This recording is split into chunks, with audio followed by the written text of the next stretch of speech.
Right, I won't even lie. I'm jealous, I'm upset, I'm frustrated. I'm looking at Manchester City. I'm looking at them signing Omar Mamouche. I'm looking at them giving Erling Haaland a 10-year contract extension, and I can't just sit there without scratching my head and thinking, how have not just Liverpool but Arsenal also, aren't Arsenal in need of a striker? How has Arsenal and Liverpool allowed Manchester City to sign Omar Mamouche? I'm looking at it from a Liverpool perspective because I'm a Liverpool fan.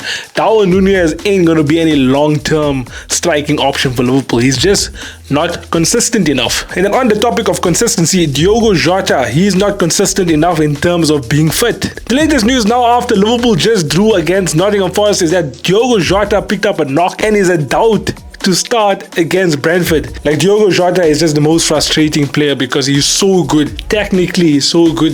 He's probably Liverpool's most clinical finisher after Mohamed Salah as well. And this guy just ain't fit enough. And now I'm looking at Arsenal. The only striking options that I can see Arsenal realistically getting now in January is probably John Duran from Aston Villa. Aston Villa just signed Daniel Marlin. I can see John Duran and Ollie Watkins obviously want to both be number one.